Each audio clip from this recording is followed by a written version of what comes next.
بسم الله الرحمن الرحيم يا أيها الرسل كلوا من الطيبات واعملوا صالحا إني بما تعملون عليم وقال النبي صلى الله عليه وسلم إن الله طيب لا يقبل إلا طيبا وإن الله أمر المرسلين بما أمر به المؤمنين فقال يا أيها الرسل كلوا من الطيبات واعملوا صالحا إني بما تعملون عليم وقال يا أيها الذين آمنوا كلوا من طيبات ما رزقناكم إلى آخر الحديث وإلى آخر الآية আমি মহান আল্লাহ সুবহানাহু ওয়া তাআলার কৃতজ্ঞতা আদায় করছি যে আজকে এই গুণীজনদের সামনে অত্যন্ত গুরুত্বপূর্ণ এই সেমিনারে উপস্থিত হতে পেরেছি।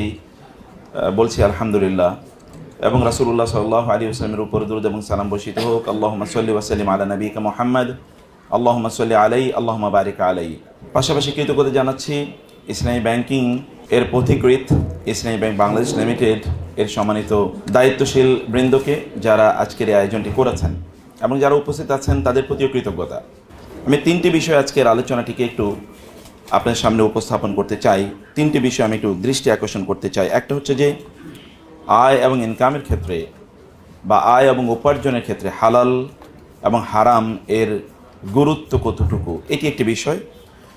দুই নম্বর বিষয় হচ্ছে যে মোটা দাগে ইসলামিক ব্যাংকিং বা ইসলামিক ফাইন্যান্সিয়াল সেক্টর কী প্রবলেম ফেস করছে এটি আমাকে একটু বলতে হবে, বিকজ আমি এখানে এসে I have heard that the most of the participants are bankers, previous bankers or present bankers. তো ব্যাংকারদের জানতে হবে যে আমরা কী এক্সটার্নাল বড় বড় থ্রেট অর চ্যালেঞ্জ ফেস করছি, আর ইন্টারনাল কী ফেস করছি সেটাও আমাদের জানা দরকার, so that we can reform and rectify ourselves. সেটিও আমাদের অবশ্যই করতে হবে বা এটা আমাদের অবশ্যই জানতে হবে। এক নম্বরের বিষয় হচ্ছে যে আল্লাহ সুবহানাহু ওয়া তাআলা তিনি আমাদের জন্য হালাল গ্রহণ করাটাকে বাধ্যতামূলক করে দিয়েছেন। কোরআনে পরপর দুটো আয়াতে আল্লাহ সুবহানাহু ওয়া তাআলা বলেছেন ইয়া আইয়ুহাল্লাযীনা আমানু কুলু মিম্মা ফিল আরদি হালালান তাইয়্যিবা, আবার ইয়া আইয়ুহান নাসু কুলু মিম্মা ফিল আরদি হালালান তাইয়্যিবা। একই কথা তিনি মানুষকে বলেছেন, একই কথা তিনি ঈমানদারদেরকে বলেছেন যে তোমরা জমিনে যা কিছু হালাল আছে তা তোমরা গ্রহণ করো। এর মানে হচ্ছে এই হালাল গ্রহণ এটি সবার জন্য কল্যাণকর, কেবলমাত্র ঈমানদারদের জন্য না, এটা সাধারণ মানুষের জন্য কল্যাণকর। হালালের বিপরীতে যদি মানুষ যায় তাহলে মানুষের জন্যে, মানবতার অস্তিত্বের জন্যে অথবা তাদের যে হেলথ অ্যান্ড হাইজিন ইত্যাদির জন্য এটি খুবই ক্ষতি করে। ওই কারণে আল্লাহ তাআলা বলছেন হালালান তাইয়্যিবা, মানে হালালের সাথে তাইয়্যিবা এটা এমবেডেড, এটা আলাদা করার কোনো উপায় নেই। যাই হালাল সেটাই হেলদি অ্যান্ড হাইজেনিক, যা হালাল নয় সেটি কোনো অবস্থায় হেলদিও নয় এবং হাইজেনিকও নয়। এই কারণে কোরআন এবং সুন্নাহয় হালাল এবং তাইয়্যিব এই দুটোকে কখনো কখনো ইন্টারচেঞ্জেবলি উল্লেখ করা হয়েছে, আবার কখনো কখনো একটার সাথে আরেকটাকে ইন্টারটুয়াইন্ড হিসেবে অথবা অ্যালাইন্ড হিসেবে একটার সাথে আরেকটাকে উল্লেখ করা হয়েছে। দুই নম্বর যে বিষয়টি মোটা দাগে বলতে হয় তা হলো রাসূলুল্লাহ সাল্লাল্লাহু আলাইহি ওয়াসাল্লাম বলেছেন এমন একটা সময় আসবে যখন মানুষ তারা যখন আয় এবং ইনকাম করবে, এটা সে হালাল থেকে ইনকাম করলো নাকি হারাম থেকে ইনকাম করলো, এই বাজ বিচার লোকেরা করবে না।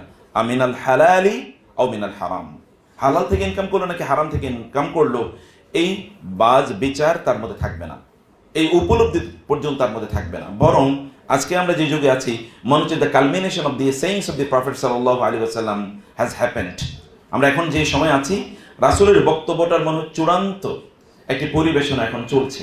তিনি যে বলেছেন মানুষ, এবং অন্য জায়গায় তিনি বলেছেন ইয়াকুনু হালাকাতুর রাজুলি আলা ইয়াদাই ওয়ালিদাইহি, কখনো কখনো এমন একটা সময় আসবে যে লোকদের তাদের ধ্বংস হবে তাদের মা এবং বাবাদের হাতে এবং তাদের স্ত্রীর হাতে, তাদের সন্তানদের হাতে এবং তাদের আত্মীয় স্বজনের হাতে। এটা কিভাবে? এটা হচ্ছে এইরকম যে কোনো একজন ব্যক্তি যখন পড়াশোনা করবে অথবা যখন তিনি একটু যৌবনে পদার্পণ করবেন তখন তার বাবা মা তাকে লক্ষ্য করে বলবে তোকে বড় করিয়েছি, তুই আমাদেরকে ইনকাম করে খাওয়াবি ভবিষ্যতে, তুই এখন ইনকাম করতে পারলি না। অথবা তুই যা ইনকাম করস তোর আত্মীয় স্বজনের দিকে, তোর কাজিনদের দিকে একটু তাকা, দেখ তারা কত ভালো অবস্থায় আছে আর তুই কি অবস্থায় আছিস। অতএব তারা তাকে ইউআর রুহুম, তারা তাদেরকে লজ্জা দেবে এই কারণে ফাইন্যান্সিয়াল অবস্থার উপর ভিত্তি করে। এমনকি স্ত্রী বলবে তুমি যদি আমাকে খাওয়াইতে না পারো, ভালোভাবে না রাখতে পারো, তাহলে তুমি বিয়ে করেছো কেন?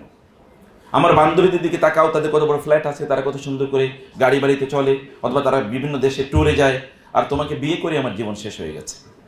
অথবা সন্তানরা লক্ষ্য করে বলবে, বাবা তুমি যদি আমাদেরকে ভালো স্কুল কলেজ ইউনিভার্সিটিতে নাই পড়াতে পারো, অথবা আমাদের প্রয়োজনগুলি যদি পূর্ণ না করতে পারে, তাহলে তুমি আমাদেরকে জন্ম দিয়েছে কোনো। এবং তার ফ্রেন্ড সার্কেল অথবা আত্মীয়স্বজন তাকে লক্ষ্য করে বলবে, ওরা কত এগিয়ে গেছে, তুই সে একই জায়গায় আছিস। অথবা তাকে লক্ষ্য করে বলবে, তুই এখনো ওই একই পোস্ট বা একই পজিশনে আছিস, এখনো ওই এলাকায় থাকিস, এখনো তুই কোনো বাড়ি করতে পারলি না, তোকে তো 20 বছর আগে যা অবস্থা দেখেছি, 10 বছর আগে যে অবস্থা দেখেছি, এখন একই অবস্থায় আছিস। এ বলে তাদেরকে যখন লজ্জা দেবে, তখন এই লজ্জা থেকে বাঁচার জন্য লোকেরা তখন ইনকাম করতে যাবে, হালাল না হারাম এটার দিকে সে দেখবে না। এবং আমাদের দেশে আপনারা এগুলো দেখেছেন যে মানুষ যখন তার ইনকাম করেছে, বা গত সময়গুলোতে আমরা দেখেছি তিনি কি জন্য ইনকাম করেছেন তিনি জানেন না। এবং এখানে রাসূল ইসলামের কথার বাস্তবতা এসে দাঁড়িয়েছে যে কোনো এক সময় মানুষের কাছে দুনিয়া সবচেয়ে বেশি গুরুত্বপূর্ণ হয়ে যাবে। তিনি বলেছেন, ইন্নী ওয়াল্লাহি ইন্নী লা আখশা আলাইকুমুল ফাকরা ওয়ালাকিন আখশা আলাইকুমুদ দুনিয়া। আল্লাহর কসম করে বলছি, তোমাদের দারিদ্র্যের আমি ভয় করছি না, আমার উম্মার কেউ না খেয়ে মারা যাবে এটার কোনো ভয় আমার মাঝে নাই, বরং আমি তোমাদেরকে নিয়ে ভয় করছি যে দুনিয়া তোমাদের উপর বিছিয়ে দেওয়া হবে এবং তোমরা দুনিয়া নিয়ে প্রতিযোগিতায় লিপ্ত হবে যেমনিভাবে অন্যরা প্রতিযোগিতায় লিপ্ত হয়েছিল। ফাতানাফাসুহা কামা তানাফাসুহা ফাতুহলিকাকুম কামা আহলাকাতহুম। যেমনিভাবে দুনিয়া অন্যদেরকে ধ্বংস করে দিয়েছে, তেমনিভাবে দুনিয়া তোমাদেরকেও ধ্বংস করে দেবে। আমি এই ভয়ে, এই আতঙ্কে তোমাদেরকে নিয়ে আছি। এবং সত্যিকার অর্থে তাই ঘটেছে। গোটা পৃথিবী জুড়ে যদি আপনি দেখেন, তাহলে ম্যাটেরিয়ালিজম, বস্তুবাদ বা কনজিউমারিজম যেমনিভাবে অন্যদেরকে ধ্বংস করে দিয়েছে, আমাদেরকে এক ফোঁটা কম ধ্বংস করে নেই। বরং অর্থনৈতিক কার্যকলাপের ক্ষেত্রে অন্যদের মধ্যে যদি কোনো ইন্টিগ্রিটি থাকেও, তাহলে মুসলমানদের মধ্যে সেই ইন্টিগ্রিটি একেবারেই নাই অর্থনৈতিক কার্যকলাপের ক্ষেত্রে। বরং আমরা যদি এখানে বলি নৈতিকতা, অনেস্টির কথা যদি বলি, তাহলে এই মানদণ্ডে বা পেরিমিটারে, বেঞ্চ মার্কিংয়ে মুসলিমরা অনেক অনেক বেশি পিছিয়ে আছে।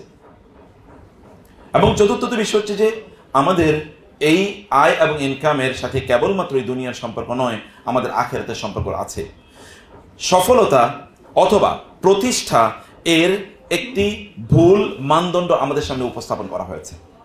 সেটি কি? তা হলো আপনি সফল মানে হচ্ছে আপনি কত টাকা ইনকাম করছেন, তার উপরে সফলতা নির্ভর করে। এবং আমাদের মধ্যেও সেই মানসিকতাই বিরাজ করছে। মানে কোন ব্যক্তি সফল বলেন তো? আপনি দেখবেন যিনি খুবই মার্কেটিং অথবা যেই সাবজেক্টগুলোর বাজার কাটতি ভালো, যেমন তিনি যদি বিজনেসে পড়েন, যেমন আমাদের দেশে মোস্ট পপুলার সাবজেক্ট হলো বিবিএ অথবা এমবিএ। বিবিএ এবং এমবিএ করে কি লোকেরা?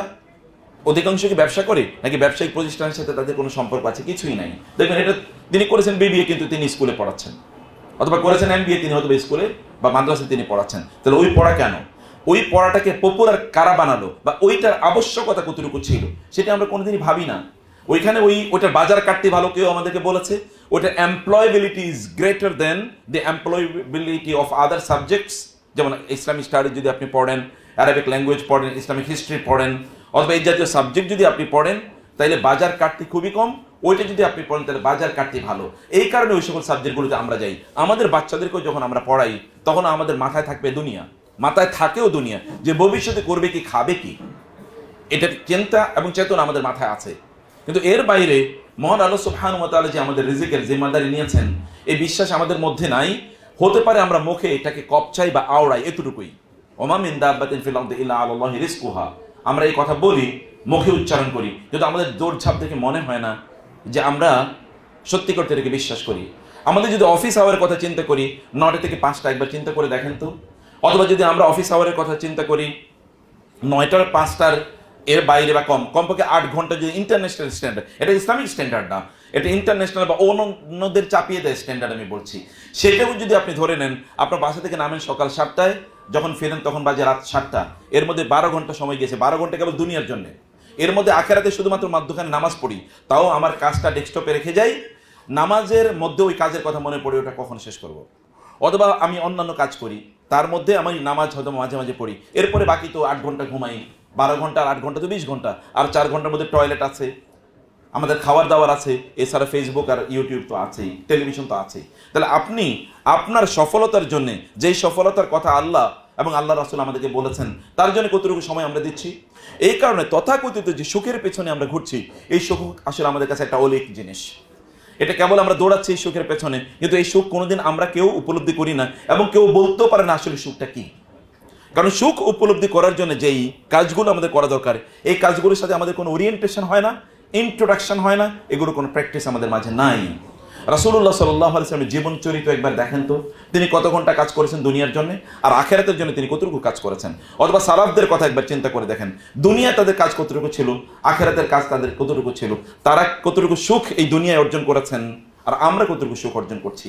কেবলমাত্র দুনিয়ার এই প্রবৃদ্ধি অথবা দুনিয়ার তথাকথিত উন্নয়ন, যে উন্নয়নের আমাদেরকে ধারণা দেওয়া হয়েছিল অনেক বড় অট্টালিকা হওয়া, মেট্রো রেল হবে, অথবা ধরেন আপনার নতুন করে এয়ারপোর্ট তৈরি হবে, অথবা অনেক 4 লেনের রাস্তা তৈরি হবে, অথবা ধরেন আপনার কি আরো ওই যে ব্রিজ হবে, বিশাল বিশাল ব্রিজ নদীর উপরে, পদ্মা, মেঘনা, যমুনা, এগুলোই আমাদেরকে উন্নয়নের গল্প শোনানো হয়েছে, এগুলো আমাদেরকে সুখ দেবে। কিন্তু প্রকৃত অর্থে কতটুকু সুখ দিয়েছে এখন তো আমরা বুঝতে পারছি। তাহলে এটাই সত্যিকার অর্থে উন্নয়নের এই ধারণাটি গোটা পৃথিবী জুড়ে আছে। গ্রাম অঞ্চলে কোনো এক সময় সুখ ছিল, কিন্তু এখন আপনি গিয়ে দেখেন, এখানে আগে ছনের অথবা ধরেন টিনের ঘরে লোকেরা থাকতো, সেখানে সুখ ছিল। এখন বাপদাদারা যারা আছেন এখনো বেঁচে, তাদেরকে জিজ্ঞেস করে দেখেন সুখ ছিল কিনা। আর এখন প্রত্যেকটা জায়গায় হয়তো 2 তলা 3 তলা 4 তলা বিল্ডিং আছে গ্রামে, কিন্তু সুখ আছে কিনা দেখেন তো। তাহলে সুখ কোন রাস্তায় আসে? সুখ কি তথাকথিত উন্নয়নের রাস্তা দিয়ে আসে, নাকি সুখের একটা ভিন্ন মনস্তত্ত্ব ইসলাম আমাদেরকে দিয়েছে? সেটি অবশ্য আমাদেরকে বোঝা দরকার। আপনি সেজদায় লুটিয়ে পড়লে যে সুখ পাবেন, সেই সুখ আপনি এয়ার কন্ডিশনের নিচে কখনোই পাবেন না। শরীরের সুখ মূল সুখ নয়। শরীর আমাদেরকে সুখ দিতে পারে না, শরীর আমাদেরকে চাহিদা প্রদান করে, সুখ দেয় অন্তর। এই কারণে আল্লাহ তাআলা বলেছেন, আলা বিযিকরিল্লাহি তাতমাইন্নুল কুলুব। এজন্য তিনি বলেছেন, ইয়া আইয়াতুহান নাফসুল মুতমাইন্না। নফসটা মূলত সুখ পায় অথবা সুখ দেয়, শরীর মানুষকে সুখ কখনো দেয় না অথবা সুখ কখনো পায় না। এই কারণে মহান আল্লাহ সুবহানাহু ওয়া তাআলা আমাদেরকে সফলতার সঙ্গে আমাদেরকে ভিন্নভাবে দিয়েছেন।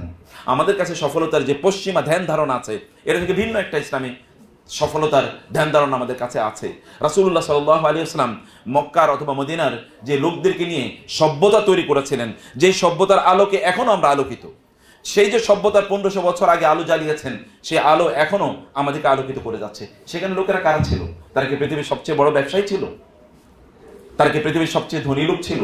ওইখানে কি ছিল? আরবের এই মক্কার যেই অঞ্চলটিকে আল্লাহ তাআলা উম্মুল কুরা বলেছেন, পৃথিবীর সেন্টার বলেছেন, এই গোটা পৃথিবীর আধ্যাত্মিকতার অথবা সুখের কেন্দ্রবিন্দু, সেখানে কতটুকু সম্পদ তখন ছিল?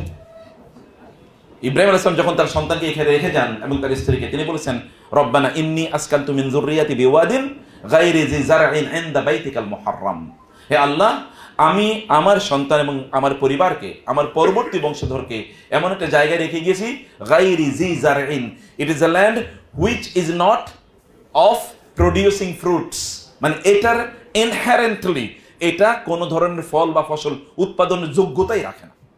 ইনহেরেন্টলি বাই ডিফল্ট এটাকে সৃষ্টি করা হয়েছে জমিনটা এমন ভাবে যে এখানে কোনোদিন ফসল উৎপাদন হবে না, এবং তাই হয় না, এখনো হয় না এখানে ফসল উৎপাদন। এরকম একটা জায়গায় তিনি রেখে গিয়েছেন। কারণ কি? রব্বানা লিয়াকিমুস সালাহ। হে আল্লাহ, উদ্দেশ্য হচ্ছে আপনার ঘরের কাছে রেখে গেলাম যেন তারা নামাজ আদায় করে, কারণ এর মাধ্যমে ফেলিসিটি, সাকসেস, সফলতা মূলত এর মাধ্যমে আসবে। ফাজআল আফইদাতাম মিনান নাসি তাউবি ইলাইহিম। আমরা এখনো মরুভূমিতে দৌড়ে যাই কেন? আমরা সুইজারল্যান্ডে যাওয়ার পরিবর্তে আমরা যাই এখানে, আমরা তো কাশ্মীরের চেয়ে মক্কায় যাওয়াকে অনেক বেশি পছন্দ করি। কারণ ওইখানে আমাদের কি আছে? আমাদের সত্যিকার অর্থে হৃদয়ের টান ওইখানে আছে, সুপ্তভাবে আছে। এটাকে যদিও ম্যাটেরিয়ালিজম, কনজিউমারিজম, ক্যাপিটালিজম এটাকে যদিও চাপিয়ে রাখার চেষ্টা করে, কিন্তু যখনই আমরা একাকী হই তখন ওইখানে যাওয়ার জন্য আমাদের অন্তরটা তখন আনচান করতে থাকে, উদ্গ্রীব হতে থাকে। আমরা তখন সেখানে যাই এবং সেখানে সুখ পাই। সত্যিকার অর্থে আপনার যারা এখানে গিয়েছেন, এখানে আপনার রিয়েল সুখটা আপনার এখানে উপলব্ধি করেছেন অনেকেই হতে পারে, অথবা যারা জাননি তারা এখানে যাওয়ার চেষ্টা করুন এবং দেখুন যে সুখটা সেখানে সত্যিকার অর্থে আছে কিনা। মনে রাখতে হবে যে এই দুনিয়ার অর্থনৈতিক সকল কার্যকলাপের জন্য আল্লাহর কাছে আমাদেরকে জবাবদিহি করতে হবে। আপনি প্রত্যেকটা penny you earn and every penny you spend you will be held accountable to আল্লাহ সুবহানাহু ওয়া তাআলা on the day of judgement. কোনো কিছুর জন্য এমন হবে না আমিনাল হালালি আও মিনাল হারাম, মিন আইনা ইকতাসাবাহু ওয়া ফিমা আনফাকাহু, কোত্থেকে ইনকাম করেছে, কোথায় ব্যয় করেছে। শুধু ইনকামের ইস্যুই নয়, ব্যয়ের ইস্যুও বটে। আমাদেরকে পশ্চিমা ধ্যান ধারণায় আমাদেরকে বলেছে আপনি কোত্থেকে ইনকাম করেন, কোথাও কোথাও বলেছে কোত্থেকে ইনকাম করেন এটা ধর্তব্য না, আবার কোথাও কোথাও বলছে কোথায় আপনি খরচ করেন তাও ধর্তব্য না। কিন্তু আপনি যে দেন অথবা যে দর্শন আপনি লালন করেন, সে দর্শন আপনাকে বলেছে কোত্থেকে আপনি ইনকাম করেন, কোথায় আপনি খরচ করেন, তার জন্য আপনাকে জবাবদিহি করতে হবে। আপনার ফোকাস কি, ইনকামের লক্ষ্য কি, উদ্দেশ্য কি। আপনার ইনকাম যদি আপনাকে না বাঁচাতে পারে আখেরাতে, তাহলে ইনকাম করছেন কি, অথবা ইনকাম আমরা করছি কি কারণে, কি উদ্দেশ্যে করছি। আমার প্রতিদিন ইনকাম কি আমাকে জান্নাতের দিকে এগিয়ে নিয়ে যাচ্ছে নাকি জাহান্নামের দিকে এগিয়ে নিয়ে যাচ্ছে। আপনার রাসূল কি করেছেন চিন্তা করে দেখেন তো, অর্থনীতির ব্যাপারে তার দর্শন কি ছিল। তিনি একবার তার স্ত্রীকে বললেন যে ওইখানে এতটুকু দেড়হাম আছে, স্বর্ণ মুদ্রা আছে, রৌপ্য মুদ্রা আছে, এগুলো দান করে দাও। এবং তার স্ত্রীকে আবার কিছুক্ষণ পরে জিজ্ঞেস করেন, আয়েশা রাদিয়াল্লাহু তাআলা ওগুলো দান করেছো? বললেন এখনো দান করি, সময় পাইনি। আচ্ছা দান করে দাও। তৃতীয়বার আবার জিজ্ঞেস করলেন, তুমি কি ওগুলো দান করেছো? বলে না করিনি। তিনি বললেন, তুমি যদি এগুলো এখনো যদি তুমি এগুলো ব্যয় না করো, দান না করো, আমি যদি এখন মারা যাই তাহলে আমার রবের সামনে আমি কি নিয়ে দাঁড়াবো। তিনি যদি আমাকে বলেন তোমার ঘরে তো 7 দিরহাম ছিল, 7 দিরহাম মানে কয় টাকা বাংলাদেশের, আমি জানি না এটা 500, 1000, 2000, 5000 টাকা হবে কিনা জানি না। তুমি এটা নিয়ে যদি আমি আল্লাহর সামনে, আমি যদি মারা যাই এখন, তাহলে আল্লাহর সামনে কি আমি দাঁড়াবো কি নিয়ে। তিনি এক নামাজ আদায় করলেন, ফরজ নামাজ আদায় করে সালাম ফিরে তিনি হন্তদন্ত হয়ে সাহাবীদের মাথার উপরে পা রেখে তিনি বের হয়ে গেলেন মসজিদ থেকে, এরকম একটা অবস্থা। এবং এটা তার জীবনের প্রথমবার যে তিনি সাহাবীদের সাথে কথাবার্তা না বলে বরং হন্তদন্ত হয়ে মসজিদ থেকে তিনি বের হয়ে গিয়েছেন। তার বাসাটা কতটুকু, এবং তার বাসাটা কোথায়, মসজিদের একটা অংশ হলো তার বাসা, এবং তার বাসাটা কতটুকু spacious, 3000 square feet, 5000 square feet, 10,000 square feet, duplex অথবা 3 তলা একটা বিল্ডিং, এটাকে তিনি এভাবে নিজের মতো করে সাজিয়ে নিয়েছেন। বিশাল বড় লন, সামনে অনেক বড় এখানে আপনার বাগান আছে, অথবা এখানে ওই যে ঝর্ণার ব্যবস্থা আছে, ইত্যাদি সবকিছু। আমি কিন্তু এমন ব্যক্তির কথা বলেছি যিনি আল্লাহ সুবহানাহু ওয়া তাআলার সৃষ্টির মধ্যে সর্বশ্রেষ্ঠ, তার মতো কোনো সৃষ্টি নেই, তার মতো সম্মানিত আল্লাহর কোনো সৃষ্টি নেই। আল্লাহ সুবহানাহু ওয়া তাআলার পরে যার সম্মান এবং মর্যাদার স্থান, তার কথা আমি বলছি। তার ঘরটা দেখেন তো, তার কোয়ার্টারটা দেখেন। তার কোয়ার্টারে আয়েশা রাদিয়াল্লাহু তাআলা বলছেন, যখন রাসূলুল্লাহ সাল্লাল্লাহু আলাইহি ওয়াসাল্লাম তাহাজ্জুদে নামাজ আদায় করতেন, তখন তিনি যদি সেজদা দিতেন তাহলে আমার পায়ের উপরে এসে সেজদা দিতে হতো। এই কারণে তিনি সেজদা দেবেন এর আগে তিনি আমার পায়ে একটু এরকম খোঁচা দিতেন, আমি পাটা গুটিয়ে নিতাম, পায়ের জায়গায় তিনি সেজদা দিতেন। এরপরে সেজদা যখন শেষ তখন আমি আবার তিনি আবার একটু খোঁচা দিতেন, আমি আবার পাটা বিছিয়ে দিতাম। এটা তো তার কোয়ার্টার, সেখানে সুখের অভাব ছিল না। ওইখানে প্রায় 23,000 বার জিবরিল এসেছে। আর আমাদের ঘরে কে আসে? আমাদের ঘরে ফেরেশতা তো অনেক সময় আসতে লজ্জা পায় যে এই ঘরে যাওয়া যাবে না, আর সেখানে ফেরেশতা জিবরিল আগমন ঘটেছে। জিবরিল কে? আল্লাহ সুবহানাহু ওয়া তাআলা জিবরিল ব্যাপারে বলেছেন, আল্লামাহু শাদীদুল কুওয়া যু মিররাতিন ফাসতাওয়া ওয়া হুয়া বিল উফুকিল আলা মুতাইন সাম্মা আমিন। জিবরিল ব্যাপারে নাযালা বিহির রূহুল আমিন মান কানা আদুওয়ান লিল্লাহি ওয়া মালাইকাতিহি ওয়া জিবরিল ওয়া মিকালা ফা ইন্নাল্লাহা আদুউল কাফিরিন। জিবরিলের মর্যাদা আল্লাহর কাছে এত বেশি, 600 ডানা দিয়ে আল্লাহ তাআলা তাকে তৈরি করেছেন। এক একটা ডানার বিস্তৃত হচ্ছে আসমান এবং জমিনের মধ্যখানে যতটুকু জায়গা আছে অতটুকু জায়গা। সে জিবরিল আলাইহিস সালাতু ওয়াস সালাম তার কাছে আসেন এখানে এই ছোট্ট কোয়ার্টারে। এই কোয়ার্টারে কিন্তু আপনার এবং আমার দৃষ্টিতে এই বিত্ত বৈভবের কিছুই নাই, ছিটে ফোটো পর্যন্ত নাই। তিনি ঘরে ঢুকে কখনো কখনো তার স্ত্রীকে বলতেন যে খাবার আছে কিনা। সকালবেলা 8টা, 8:30টার দিকে যখন তার সালাতুল ফজর শেষ হতো, সাহাবায়ে কেরামদেরকে নিয়ে বসতেন। এর মধ্যে লোকেরা আসতো, সাধারণ মানুষ আসতো, তার সাথে কথা বলতো, গল্প করতো, অথবা তাদের কষ্টের কথাগুলো বলতো, অথবা রাসূল সাল্লাল্লাহু আলাইহি ওয়াসাল্লামের কাছ থেকে মেডিকেশন নিত, ঝাড়ফুঁক নিত, অথবা তার কাছ থেকে পরামর্শ নিত। এরকম কাজের পর তিনি ইশরাকের নামাজ আদায় করতেন। তারপরে ঘরে গিয়ে বলতেন খাবার আছে? বলে না খাবার নাই। তো ঠিক আছে, কোনো সমস্যা নেই, আমি আজকে রোজা রাখলাম। তিনি কি কোনোদিন অভিযোগ করেছেন আমার সুখ নাই? তিনি কোনোদিন অভিযোগ করেছেন আমার সুখ নাই, শান্তি নাই? এই অভিযোগ তিনি কখনো করেন নাই, বরং তিনি সুখের প্রেসক্রিপশনই আমাদেরকে দিয়ে গিয়েছেন কিভাবে সুখ থাকতে হয়। আপনি বলেন তো, তার স্ত্রীরা কোনোদিন অভিযোগ করেছে যে আমাদের খাবার নাই, বিপ্লব অথবা যুদ্ধ করবে এবং বাপের বাড়িতে চলে গেলাম, খাবার নাই? আমাদের বউরা তো পায় প্রতিদিনই ঘাটটি গোটটা গোল করে বাপের বাড়িতে চলে যাওয়ার জন্য, যে তোমার বিয়ে করে আমার জীবনটা শেষ হয়েছে, ভুল করে ফেলছি, অথবা বাপের বাড়িতে চলে যাব। অথবা আপনি বিশাল বিত্ত বৈভব দিয়েছেন, কিন্তু তার স্ত্রীরা তো কেউ বলেনি কোনোদিন, বরং তার সাথে থাকাই তাদের জীবনের স্বপ্ন ছিল। আয়েশা রাদিয়াল্লাহু তাআলা আনহার কাছে তিনি থাকার জন্য গিয়েছেন। কেন তিনি রাতের বেলা ঘুম থেকে উঠলেন? আয়েশা রাদিয়াল্লাহু এটাই সহ্য করতে পারছেন না। কোথায় যাচ্ছে? পিছনে পিছনে গেছে গোয়েন্দাগিরি, এবং গিয়ে দেখলেন তিনি কবরে গিয়েছেন, কবরস্থানে। সেখানে কবরের অধিবাসীদের জন্য, কবরের যারা শুয়ে আছেন তাদের জন্য দোয়া করার জন্য। কারণ আমার সময় থেকে একটু আমি অন্য কাউকে দিতে চাই না। আয়েশা রাদিয়াল্লাহু তাআলা তিনি বললেন, ইয়া আয়েশা, তুমি তো জানো, আপনি তো জানেন আমি একটু আল্লাহর সাথে একাকী সময় কাটাতে ভালোবাসি, আপনি কি আমাকে অনুমতি দেবেন? তিনি বললেন, ইয়া রাসূলুল্লাহ, আমিও তো আপনার সাথে একাকী সময় কাটাতে ভালোবাসি। না, এইরকম ভালোবাসা কিছুই নাই, কিন্তু ভালোবাসার বা সুখের অভাব নাই। আর আমাদের সবই আছে, ভালোবাসা বা সুখের এখানে প্রচন্ড অভাব। তাহলে মূল প্রবলেমটা এখানে আসলে কোথায়, সেটা আমাদেরকে আইডেন্টিফাই করতে হবে। আমরা কিসের পেছনে ঘুরছি, আমরা পাচ্ছি কি? রাসূলুল্লাহ সাল্লাল্লাহু আলাইহি ওয়াসাল্লামের ঘরের অবস্থা তো ছিল এরকম, এতটুকুর মধ্যেই তিনি হন্তদন্ত হয়ে তিনি চলে গেলেন। কিছুক্ষণ পর তিনি ফিরে আসলেন। সাহাবীরা বলেন, ইয়া রাসূলুল্লাহ, আপনি তো জীবনে এরকম কখনোই করেন নাই, আমাদেরকে এরকম রেখে আপনি দৌড়ে চলে গেলেন, আবার আপনি ফিরে আসলেন, এটা তো কখনো করেন নাই। কেন কি হয়েছে? বলে, নামাজের মধ্যে আমার মনে পড়েছিল আমার ঘরে ছোট্ট এক ফোঁটা দিনার আছে। দিনার মানে স্বর্ণ মুদ্রা, ছোট। তখন স্বর্ণ মুদ্রা তো বিভিন্ন টাইপের হয়, যত বড় তত দাম বেশি, যতটা চকচকে তত দাম বেশি, ইত্যকার অনেক ইস্যু আছে। তোমার এইটুকু আছে, আমার মনে পড়ে গেল, আমার মনে পড়লো আমি যদি এখন মারা যাই, আল্লাহ যদি আমাকে বলেন তোমার ঘরে তো একটুকু স্বর্ণ মুদ্রা ছিল, এটা তুমি রেখে এসছো, জমা করে এসছো কার জন্যে? আমি তখন আতঙ্কিত হয়ে পড়েছি এবং নামাজ শেষ করে আমি ওটা আগে দান করে এসেছি, তারপরে তোমার কাছে এসি। আমি বলি না আপনার সবকিছু দান করে দেবেন, আমি বলছি আমরা সুখের নামে কিসের পেছনে ঘুরছি? এটা কি আসলে সুখ দিচ্ছে? বারাকার কনসেপ্টটা কি আপনি দেখেন তো, আমাদের সবকিছুর মধ্যে বারাকা আছে। আসসালামু আলাইকুম ওয়া রাহমাতুল্লাহি ওয়া বারাকাতুহু, আল্লাহুম্মা সাল্লি আলা মুহাম্মদ, আল্লাহুম্মা বারিক আলা মুহাম্মদ। বারাকা ছাড়ার কোনো কথাই নাই। কিন্তু আপনার এবং আমার জীবনে কি সত্যি করতে বারাকা আছে? বারাকা মানে কি? বারাকা মানে তো স্ট্যাবিলিটি। আপনার কোনো আতঙ্ক নাই যে আপনার সম্পদ সব ধ্বংস হয়ে যাবে, কোনো আতঙ্ক নেই, এটাকে বলে বারাকা। কিন্তু এই আতঙ্ক কি আমাদেরকে পিছু ছাড়ে? কোনো অবস্থায় পিছু ছাড়ে না, বরং আমাদের সম্পদ পাহারা দেওয়ার জন্য আরো আমরা বিভিন্ন জিনিস নিয়োগ করি। এত পাহারার মধ্যেও তো হাজার হাজার কোটি টাকা না, লক্ষ লক্ষ কোটি টাকা লোকেরা লুট করে নিয়ে গেছে, এত পাহারাদারি ইত্যাদির মধ্যে। তা আমাদের সম্পদকে আমরা রক্ষা করতে পারি না, অথবা আমাদের সম্পদ আমাদেরকে সুখও প্রদান করতে পারছে না।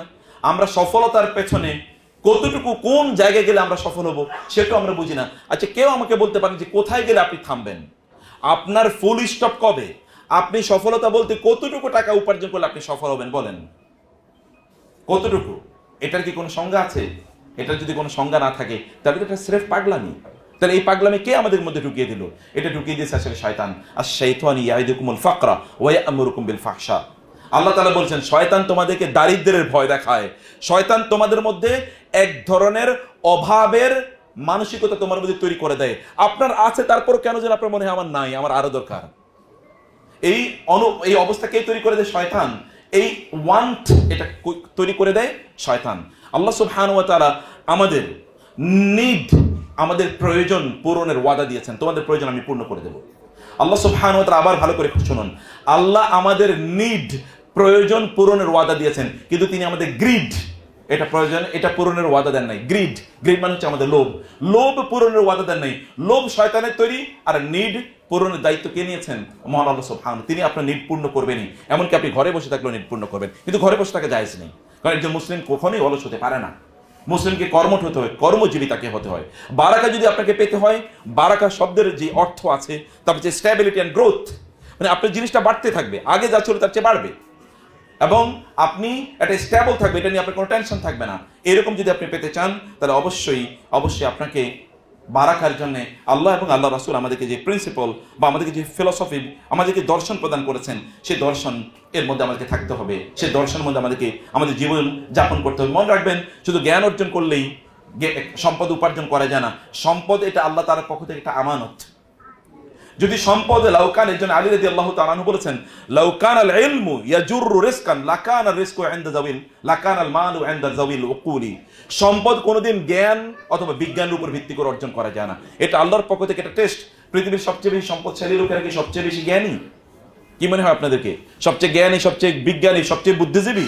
আমাদের দেশে অধিকাংশ সম্পদ যাদের হাতে, অধিকাংশ তারা হয়তো বা সাইনও করতে পারে না ভালো করে। যিনি সবচেয়ে বেশি টাকা পয়সার অধিকারী, তিনি হয়তো বিশ্ববিদ্যালয়ের চত্বরে কোনোদিন হাঁটেন নাই, স্কুলের চত্বরে কোনোদিন হয়তো পার করেন নাই। অতএব সম্পদ এটা কোনোদিনই জ্ঞান অথবা প্রজ্ঞা, বুদ্ধিমত্তা ইত্যাদির উপর ভিত্তি করে। উনি খুবই বুদ্ধিমান, এই কারণে উনি প্রচুর পরিমাণ জ্ঞানের, মানে প্রচুর পরিমাণ সম্পদের অধিকারী। আপনারা দেখবেন গ্রাম অঞ্চলে একদল লোক, যেমন আমাদের দেশে বুদ্ধিজীবীরা করে কি, ওরা ভিক্ষা করে খায়। কিসের? অমকের পক্ষে লেজুর ভিত্তি করবে, টেলিভিশনে গিয়ে একটা টক শো করবে, তার পক্ষে 2-4টা কথা বলবে এবং তার 5,000 বা 10,000 টাকা দেবে, এটাই তার একমাত্র ইনকাম। অনেকে দেখবেন তার ইনকাম স্টেটমেন্টে লেখে, আমার ইনকাম হলো কি টক শো থেকে আমার ইনকাম, অথচ বুদ্ধির অভাব নাই, দেখবেন বুদ্ধি দিয়ে সব বরেয়া দিচ্ছে। তাহলে এই বুদ্ধি তার নিজের জন্য কাজে লাগে না কেন? মানে হচ্ছে আপনার সম্পদ it doesn't necessarily come on the basis of your wisdom or your intelligence, আপনার বুদ্ধির উপর জ্ঞান প্রজ্ঞা। গ্রাম অঞ্চলে দেখছি একদল লোক কয় ব্রিটিশ, আপনারা জানেন কিনা, আমাদের অঞ্চলে বলে এই লোকটা খুবই ব্রিটিশ। ব্রিটিশ মানে যে সব খবর সে রাখে কিন্তু তারপরে ভিক্ষা করে খায়, টাইপটা এরকম। তো ফলে জ্ঞান বা প্রজ্ঞা এগুলোর উপর ভিত্তি করেই সম্পদ আসে না, সম্পদ আসে আল্লাহ সুবহানাহু ওয়া তাআলার পক্ষ থেকে একটা পরীক্ষার মান হিসাবে। অতএব এই পরীক্ষায় আমরা কতটুকু উত্তীর্ণ হতে পারি।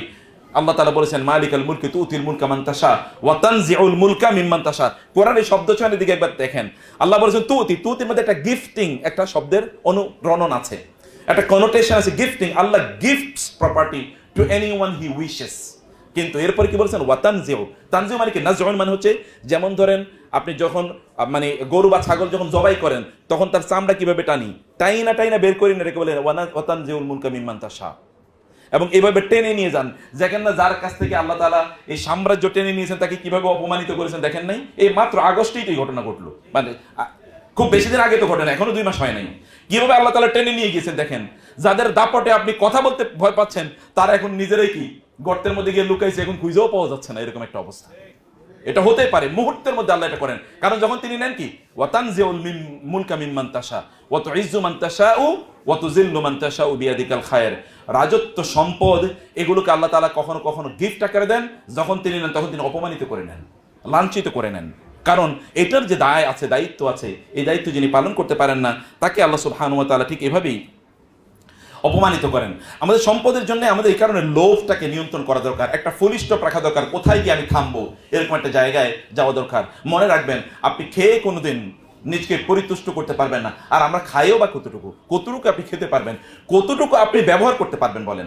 আপনার পরবর্তী আপনার সন্তানদের আপনি ফাইন্যান্সিয়াল সিকিউরিটির কথা চিন্তা করেন, কিন্তু ওদের আখিরাতের সিকিউরিটির কথা কে নিশ্চিত করবে, কে চিন্তা করবে? আপনি চিন্তা করছেন আপনি মরে গেলে আপনার সন্তান খাবে কি? আপনি কি চিন্তা করেছেন আপনি মরে গেলে আপনি খাবেন কি, মানে আপনি যাবেন কোথায়? আপনি মরে গেলে ওরা কি করবে সেটা নিয়ে চিন্তা করছেন। আপনি মরে গেলে আপনি কি করবেন এটাকে চিন্তা করবে। আপনি মরে গেলে আপনার সন্তানের দুনিয়ায় হবে কি এটা চিন্তা করছেন। আপনি মরে গেলে আপনার সন্তানের আখিরাতে হবে কি এটাকে চিন্তা করবে। আপনি ওদের জন্য দুনিয়ার ফাইন্যান্সিয়াল সিকিউরিটি নিশ্চিত করছেন, আখিরাতের জান্নাত কি নিশ্চিত করবে কে? ওদের আখিরাতের গ্যারান্টি আল্লাহ সুবহানাহু ওয়া তাআলা নেন নাই, কিন্তু দুনিয়ার গ্যারান্টি আল্লাহ তাআলা নিয়ে নিয়েছেন। ওরা দুনিয়া না খেয়ে মারা যাবে না, আপনি না থাকলে ওরা কোনোদিন মারা যাবে না। আপনারা দেখেন আসহাবুল কাহফ, আপনার সূরাতুল কাহফে ওই 2টা বালকের কথা আপনারা জানেন। ওয়া আম্মাল জিদারু ফাকানা লিগুলামাইনি ইয়াতীমাইনি ফিল মাদিনাতি ওয়া কানা তাহতাহু কানজুল লাহুমা ওয়া কানা আবুহুমা সালিহা। পিতামাতার দায়িত্ব হচ্ছে তার সৎভাবে জীবন যাপন করা। পিতামাতা যদি সৎভাবে জীবন যাপন করে সন্তানদের ফাইন্যান্সিয়াল সিকিউরিটি দায়িত্ব আল্লাহ তাআলা নিয়ে নেন। এবং কিভাবে নেন আপনি জানেন যে ওইখানে খিদির আলাইহিস সালাম এবং মূসা আলাইহিস সালাম তারা কিন্তু একটা সফরে ছিল, এবং এখানে 3টি ঘটনা ঘটেছে। তৃতীয়বারও মূসা আলাইহিস সালাম ভুল করে খিদির আলাইহিস সালামকে প্রশ্ন করলেন কেন কাজটি করেছেন। কাজটা কি? তার একটা এলাকায় গেল, ঘুরতে ঘুরতে সারাদিন ঘুরেছে, এখন তাদের ক্ষুধা লেগেছে, একটা এলাকায় গিয়েছে। যাওয়ার পরে ওই এলাকাবাসীদের কাছে বললো আমাদেরকে একটু একটা বাড়ির কাছে গিয়েছে, ঘরের কাছে বলে একটু খাবার দাও, ওরা বলো না খাবার দেবে না। এরপরে খিদির বললেন এদের ঘরটা তো ভেঙে পড়ছে, চলো ঘরটা ঠিক করে দিই। ঘরটা ঠিক করে দিলেন খিজিরই, মূসা কিন্তু ঘর ঠিক করেন নাই। কিন্তু খিদির আলাইহিস সালামকে মূসা আলাইহিস সালাম বললেন আপনি ঘরটা ঠিক করার পরে ওদের কাছে কিছু টাকা চাওয়া উচিত। বলে কেন? বলে ওরা আমাদেরকে একটু খাবার দিল না, আর ওদের ঘর আপনি বিনা ফ্রিতে তৈরি করে দেবেন। খিজির আলাইহিস সালাম বললেন তুমি আর আমার সাথে থাকতে পারবে না, যাও। এরপরে তিনি কি করলেন? এইগুলো সব ব্যাখ্যা করলেন। তিনি বললেন এই যে ঘরটি, একটা কাজও আমি নিজের সিদ্ধান্তে করিনি, সব আল্লাহ বলেছেন। এই যে ঘরটি, এই ঘরটা কি ছিল কার? লিগুলামাইনি ইয়াতীমাইনি, ফর 2 অরফান বয়েস, 2 আপনার ইয়াতিম বালকের। এবং ওয়াকানা আবুহুমা সালিহা, তাদের বাবা ছিল, বাবারা এখানে আছেন এই কারণে বলছি, তাদের বাবা ছিল ভালো মানুষ। সালিহা, বাবা কি ছিল? ভালো মানুষ ছিল, বাবা ছিল ভালো মানুষ। এই 2টা বাচ্চা ইয়াতিম, বাবা এবং মা মারা গিয়েছে। মারা যাওয়ার আগে তাদের কিছু টাকা পয়সা ছিল, এগুলো তারা মাটির নিচে পুঁতে গিয়েছে এবং আল্লাহকে বলেছে আল্লাহ আমাদের সন্তানগুলো বড় হওয়া পর্যন্ত যেন এখানে থাকে এবং এরা যেন এটা খুঁজে পায়। ছোট মানুষেরা জানেই না। আল্লাহ সুবহানাহু ওয়া তাআলা একজন নবী এবং একজন আধ্যাত্মিক নেতাকে পাঠিয়ে দিলেন ওদের ঘরটা নির্মাণ করার জন্য এবং ওদের সম্পদটা ওদের হাতে তুলে দেওয়ার জন্য। আল্লাহ নবী পাঠিয়ে দিয়েছেন। বাবা একটু ভালো মানুষ ছিল, এখন হয়তো নবী আসবেন, কিন্তু ফেরেশতা আসা সম্ভব কিনা বলেন? সম্ভব। অথবা আপনি দিনদারি জীবন যাপন করেন, হারামের দিকে আপনি হাত বাড়াবেন না, আপনার সন্তানকে রক্ষার দায়িত্ব আল্লাহ সুবহানাহু ওয়া তাআলা নেবেন, ফেরেশতাদের মাধ্যমে তিনি এটা সম্পাদন করে দেবেন। অথবা কাকে দিয়ে করবেন এটা তো তার প্ল্যান, এই প্ল্যান নিয়ে তো আমার টেনশন নাই। যেটা আমার টেনশনে থাকা দরকার সেটি আমার করা দরকার। আমি এই জায়গায় আর বেশি আলোচনা করতে চাই, এটা আপনারা জানেন এবং এই কারণে আপনার হালাল পথে আপনারা এসছেন বা হালাল পথে আপনারা আপনাদের জীবন যাপন করার সিদ্ধান্ত নিয়েছেন। কিন্তু প্রশ্ন হলো যে এই হালালের মধ্যে আসলে হালাল আছে কিনা সেটি অবশ্য দেখার বিষয় আছে। এখানে কি কি প্রবলেম আছে আমি কেবল কয়েকটা জায়গায় একটু আপনাদেরকে বলতে চাই। আপনারা জানেন এখন বাংলাদেশের অর্থনীতি একটা ভঙ্গুর অবস্থায় আছে, মোটামুটি বলতে গেলে চলে। আমরা গত 16 বছর পর্যন্ত যে নিপীড়ন এবং নির্যাতন দেখেছি আমাদের অর্থনীতির উপর, এটা আনপ্রেসিডেন্টেড। এটা পৃথিবীর ইতিহাসে এরকম কোনো ঘটনা কোথাও ঘটে না, আর ঘটার কথাও না। কিন্তু এরকম একটা নিপীড়নকারী এরকম একটা অর্থনৈতিক ব্যবস্থাপনার মধ্যে আমরা ছিলাম, যেখানে কোনো জবাবদিহিতা ছিল না, যেখানে কোনো সুশাসন ছিল না, যেখানে ছিল ভয়াবহভাবে দুর্নীতি, যেখানে ছিল কেবলমাত্র ঋণ খেলাফি অথবা অর্থ পাচার, যেখানে ছিল অর্থনৈতিক ইন্টারফেয়ারেন্স এবং অরাজকতা, যেখানে কোনো ধরনের প্রতিষ্ঠানই কোথাও তৈরি হয় নাই। যদিও কিছু প্রতিষ্ঠান ছিল একেবারে আমাদের প্রধান মানে যেটাকে বলি আমরা গভর্নিং ব্যাংক সহ, বা আমাদের যে ব্যাংকটার তদারকি করবে, বাংলাদেশ ব্যাংক থেকে শুরু করে একেবারে সাধারণ জায়গা পর্যন্ত, সুপ্রিম কোর্ট থেকে শুরু করে সাধারণ জায়গা পর্যন্ত এমন কোনো জায়গা নাই, এমন কোনো প্রতিষ্ঠান নেই যে প্রতিষ্ঠানটা দাঁড়িয়ে ছিল। সবগুলো প্রতিষ্ঠান ধ্বংস করে দেওয়া হয়েছে। ফলশ্রুতিতে আমাদের ব্যাংকিং সেক্টরটা হিউজ একটি মানে তারা ইনস্টাবিলিটির মধ্যে অথবা চ্যালেঞ্জের মধ্যে তারা পড়েছে। এই অবস্থায় আমাদের বাংলাদেশের এই অর্থনৈতিক প্রেক্ষাপটে, অথবা আমরা যদি ধারাবাহিকভাবে বলি, এখানে ইসলামী ব্যাংক থেকে একেবারে শুরু থেকে যাত্রা থেকে শুরু করে এই ব্যাংকিংয়ের বর্তমান অবস্থা এবং এটা উত্তরের উপায় কি, ইন্টারনাল কি কি প্রবলেম আছে, সেগুলোকে আমরা কীভাবে ওভারকাম করতে পারবো, এই বিষয়ে আমি ছোট্ট করে কয়েকটি বিষয় একটু আপনাদের দৃষ্টি আকর্ষণ করতে চাই। এক নম্বর বলতে চাই, বাংলাদেশের বর্তমান, এটা আপনারা আমার চেয়ে অনেক ভালো জানেন, কেবল আমার ভাবনাগুলোর কথা আমি বলছি। এবং এটা আমি মনে করি, যখন আমি শুনেছি যে এখানে সব ব্যাংকাররা আছেন, তখন মনে করছি এই দিকে আলোচনা করা দরকার। হালাল বুঝেই তো আপনারা এখানে এসেছেন, অথবা হালালের আলোচনা খুব বেশি করার প্রয়োজন নেই। কিন্তু এই হালালের মধ্যে কিছু হারামের এলিমেন্ট থেকে যেতে পারে, সেই বিষয়টি আমাদের অবশ্যই ভালো করে জানা দরকার। আমাদের এক নম্বর কথা হচ্ছে যে বাংলাদেশের অর্থনৈতিক প্রবৃদ্ধি খুবই ভালো। আমি গতকাল মোস্ট প্রবলি দেখলাম বা আজকে দেখেছি যে আমাদের বাংলাদেশ ব্যাংকের রিজার্ভের পরিমাণ প্রায় $25 বিলিয়ন এখন ক্রস করেছে। এটা একটা পজিটিভ সাইন। এবং কোথায় যেন দেখলাম যে গত 28 দিনে মেট্রো রেলে ইনকাম করেছে 18 কোটি টাকা, যেটা গত 6 মাসও 18 কোটি টাকা হয় না। মানে এগুলো দেখেছি, আমি জানি না এগুলো ফেসবুকের স্ট্যাটিস্টিক্স অথবা পত্রিকার স্ট্যাটিস্টিক্স, কতটুকু বাস্তবতা আমি জানি না। কিন্তু এইরকম একটা প্রবৃদ্ধির মধ্যে আল্লাহর রহমতে আমরা আছি। আমরা একটা বড় সেটব্যাক ছিল বা চ্যালেঞ্জ ছিল, ওই চ্যালেঞ্জটা ওভারকাম করার মতো একটা অবস্থায় আছি। এবং ডক্টর ইউনূস, আপনারা জানেন যে এই ব্যাপারে যখন বিভিন্ন জন লোকেরা বলা শুরু করেছিল যে ডক্টর ইউনূসকে উনি সুদখোর ইত্যাদি ইত্যাদি, সুদের প্রবক্তা, ওই সময় আমি একটা ভিডিও দিয়েছিলাম এবং বাধ্য হয়েছে একটা আলোচনা করার জন্য যে ওনাকে কেন আমাদের এই সময় প্রয়োজন। এবং আমি এখনো বলি যে এই ভদ্রলোকেরা আমাদের প্রচন্ড প্রয়োজন আছে, এখনো বলছি, এবং আমি বুঝে শুনে বলছি। তার অন্যায় অপরাধ কি আছে সেটা আরেকটা ইস্যু, কিন্তু বাংলাদেশের এই ভঙ্গুর অর্থনীতিকে উদ্ধার করার জন্য অথবা পলিটিক্যালি আমাদেরকে যারা রক্তচক্ষু দেখিয়ে এতদিন আমাদেরকে শাসন করার চেষ্টা করেছে, ওদেরকে পাল্টা রক্তচক্ষু দেখানোর জন্য একটা লোক দরকার আছে, এটা ডক্টর ইউনূস। অতএব এটা আমাদের একটা অল্টারনেটিভ। এই অল্টারনেটিভকে সামনে রেখে আমরা আগাতে চাই। আপনাদেরকে কানে কানে একটা হাদিস বলি। হাদিসটা হলো, রাসূল সাল্লাল্লাহু আলাইহি ওয়াসাল্লাম বলেছেন, লা ইয়ানসুরু হাযাদ দ্বীন বির রাজুলিল ফাসিকে।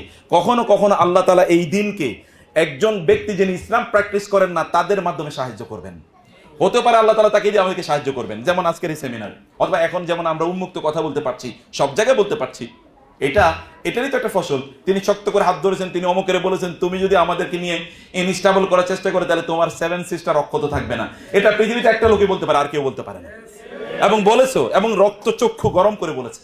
এরকম কথা বলার মতো লোক আমাদের দরকার ছিল। এরকম আলহামদুলিল্লাহ, এটা আল্লাহ সুবহানাহু পক্ষ থেকে হয়তো বা নুসরত, আমরা জানি না, কারণ এই নুসরত এটা তো হওয়ারই কথা ছিল না। এমনকি 5ই আগস্টের সকাল 10টায় তো আমি নিজেও পালানোর মতো অবস্থায় ছিলাম, যে কোথায় পালাবো এরকম একটা ভাব। কিন্তু 2টায় তো আমরা সেখানে গণভবনে গিয়েছি আমরা ওটা দেখার জন্য যে ওইখানে ছিল কি, আসলে আমি নিজেও গিয়েছি। তো সেটা আল্লাহ সুবহানাহু পক্ষ থেকে নুসরত, না হলে এরকম কখনো ঘটে না। আমি বলছিলাম সম্মানিত ভাইরা, ডিস্ট্রাকশন থেকে আমি আবার ফিরে আসি মেইন পয়েন্টে। এক নম্বর হচ্ছে যে আমাদের প্রবৃদ্ধি আলহামদুলিল্লাহ অনেক ভালো, অনেকগুলো কারণে। তো আমাদের একটা কারণ হচ্ছে যে আমাদের ফরেন রেমিটেন্স আল্লাহর রহমতে একটা স্ট্রং একটা জায়গা আছে। এবং আমাদের রেমিটেন্স বিশেষ করে যারা মিডল ইস্টে থাকে তারাই মূলত রেমিটেন্স পাঠায় বেশি। এবং মিডল ইস্টে যারা থাকে আপনারা দেখবেন অধিকাংশ তারা ইসলাম প্র্যাকটিস, ইসলাম ভালোবাসে। এত ভালোবাসে লোকেরা ইসলামকে যে তারা যদি ইসলামের কথা আসে তাহলে তারা এখানে ঝাঁপিয়ে পড়ে, এরকম একটা জায়গা। অতএব এটা আমাদের জন্য একটা বড় স্ট্রং একটা জায়গা। আমাদের গার্মেন্টস আছে, গার্মেন্টস আল্লাহর মধ্যে প্রতিযোগিতা করে কেউ টিকতে পারবে না, কারণ এখানে যে কোনো কারণে একটা এস্টাবলিশমেন্ট তৈরি হচ্ছে, এক্সপার্টিস তৈরি হচ্ছে, এখানে লেবার কস্ট একটু কম। এই কারণে আল্লাহর রহমতে অন্যরাও আমাদের মাধ্যমেই, যদিও পাশের দেশ যদি তারা ব্যবসা করতেও চায় তাহলে আমাদের কাছ থেকে নিয়ে ব্যবসা করতে হবে ইনশাআল্লাহ। অথবা এটাকে যতই তারা নীল নকশা করুক না কেন, এটাকে তারা খুব দ্রুত ধ্বংস করে দিতে পারবে এরকম আমরা বিশ্বাস করি ইনশাআল্লাহ। তারা ইনস্টেবিলিটি তৈরি করতে চায়, বাট ইনস্টেবিলিটি তৈরি তারা করার চেষ্টা করছে, কিন্তু ইনশাআল্লাহ এটা আমাদের জন্য আল্লাহর রহমতে একটা স্ট্রং পয়েন্ট। 3 নম্বর হচ্ছে আমাদের একটা হিউজ হিউম্যান রিসোর্স আছে। মানুষ যদি এখন বলা হয়, এক সময় বলতো মানুষ বোঝা, এখন কি বলে হিউম্যান রিসোর্সেস। অর্থাৎ মানুষ তো সম্পদ, মানব সম্পদ। সম্পদে যদি আমরা পরিণত করতে পারি, তাহলে আমাদেরকে রক্তচক্ষু দেখিয়ে কেউ কাবু করতে পারবেন ইনশাআল্লাহ। এটা একটা বড় আমাদের জায়গা। এই রপ্তানি আমাদের অনেক আছে আল্লাহর রহমতে। মানুষগুলো মোটামুটি কিছুটা অলস হলেও বাংলাদেশের এটা আবহাওয়া জনিত কারণে লোকেরা কিছুটা অলস, তারা একজন ইনকাম করে 3 জন বা 5 জন খায়, এরকম একটা ব্যাপার আছে। কিন্তু তারপরও এখানকার 90% মানুষ যেহেতু ইসলাম প্র্যাকটিস করে, এখানে যেহেতু হাজার হাজার মাদ্রাসা আছে, এখানে যেহেতু ফজরের আগ থেকে লোকেরা, বাচ্চাগুলো, শিশুগুলো যারা কথাও বলতে জানে না, এরা কোরআন হেফজ করা শুরু করে দেয়, এখানে বরকত থাকবে, নিশ্চিত থাকেন ইনশাআল্লাহ আপনারা। এবং এটাকে এই দেশ থেকে অন্য কেউ একেবারে তুড়ি দিয়ে ওই আপনার ইয়ের মতো উড়িয়ে নিয়ে যাবে, সিকিমের মতো অথবা অন্যান্য দেশের মতো, নেপাল মানে অন্যান্য জায়গার মতো, এটা কোনোদিন হবে না ইনশাআল্লাহ। কারণ এখানে এমন একদল লোক আছে যারা রাতের ফজরের আগ থেকে তারা জাগ্রত হয়ে তারা পাহারা দেয় এই দেশকে। আল্লাহ সুবহানাহু ওয়া তাআলা তারা এটা প্রত্যাশা করে, সিকিউরিটি প্রত্যাশা করে। অতএব এটা হবে না, এটা আমরা 1 নম্বর বলছি। 2 নম্বর বিষয় হচ্ছে যে ব্যাংকিং খাতে এটা আমাদের সম্ভাবনার একটা জায়গা, কিন্তু এখন বর্তমান প্রেক্ষাপটের কথা বলছি। এটা একটা মানে এইরকম অবস্থায় আমরা আল্লাহর রহমতে ঘুরে দাঁড়ানোর একটা চেষ্টা করছি। বিদেশি অবশ্যই অনুদান আসবে, আমরা বলছি সেটা কিভাবে আসবে, যিনি দায়িত্ব নিয়েছেন। আমি আজকেও দেখেছি তার একটা ইন্টারভিউতে, গতকালে আপনারা জাতিসংঘে তার ভাষণ দেখেছেন, আজকে দেখলাম যে তিনি বলেছেন আমি যেহেতু দায়িত্ব নিয়েছি, এবং শেষে বলছেন ইনশাআল্লাহ আমি এটাকে উদ্ধার করে দিয়ে ছাড়বো। এবং আমরা তার জন্য দোয়া করি, আল্লাহ তার হাত ধরে যেন আমাদেরকে এরকম একটা এই সংকট থেকে যেন আমরা উদ্ধার পেতে পারি, সেই তৌফিক আল্লাহ আমাদেরকে দান করুন। 2 নম্বর, ব্যাংকিং খাতের একটা বড় সংকট এখন কি আছে এখানে। সংকটের মধ্যে বড় সংকট হচ্ছে ঋণ খেলাফি। হিউজ পরিমাণ লোক, তারা হিউজ পরিমাণ টাকা তারা নিয়ে গিয়েছে, এগুলো কিভাবে পুনরুদ্ধার করব, এটা একটা বড় সংকট আমাদের মাঝে আছে। দুর্নীতি তো আমাদেরকে একেবারে ধ্বংস করে দিয়েছে। এটা আমরা ব্যাংকিং সেক্টরটার কথা বলছি, অন্য জায়গার কথা বলছি না, ধ্বংস করে দিয়েছে। এখানে আবার ধরুন এখন যদি মানে ইন্টারেস্টের কথা বলি, মানে ইসলামী ব্যাংকিং এর কথা বলছি, সেখানে ইন্টারেস্টের হার প্রচুর পরিমাণ বেশি। আর যদি আমরা ইসলামী ব্যাংকিং এর কথা বলি, অস্তিত্বের সংকটেও এখানে প্রফিটের হারকে একটু বেশি দিতে হচ্ছে। এটা একটা বড় চ্যালেঞ্জ, এটা একটা বড় চ্যালেঞ্জ। এই চ্যালেঞ্জ থেকে আমাদের উত্তরের জন্য নিশ্চয়ই ইসলামী ব্যাংকিং কার্যত অল্টারনেটিভ হতে পারে।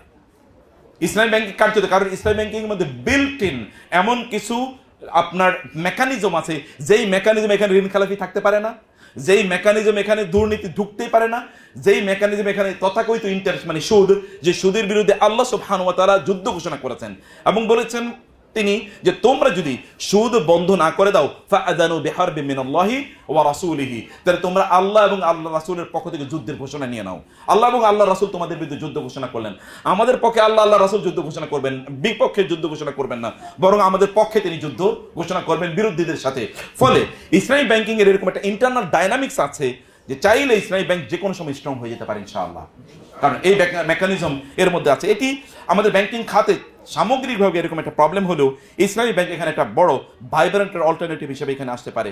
আর সামাজিক এবং অর্থনৈতিক রাজনৈতিক যে চ্যালেঞ্জ আমাদের মধ্যে এখানে আছে আপনারা বুঝতে পারছেন, কারণ যারা চলে গেছে তাদের প্রেতাত্মা কিন্তু বিভিন্ন জায়গায় এখনো রয়ে গেছে। যেমন আপনারা জানেন যে গত পরশু আমাদেরকে দাঁড়াতে হয়েছে, আমরা শিক্ষা উপদেষ্টার সাথে দেখা করেছিলাম, পার্সোনালি দেখা করে বলেছিলাম যে স্যার আমরা যেন মাঠে আবার না নামতে হয়, কারণ শিক্ষা নিয়ে আমরা বহুত আন্দোলন করেছি, রাস্তায় আর নামতে চাই না। কিন্তু দুর্ভাগ্যজনক বশত যাদের ব্যাপারে আমরা আপত্তি তুলেছি, অন রেকর্ড বলে রাখি, এরা দুইজনই কিন্তু স্বৈরতন্ত্র বিরোধী ছিল।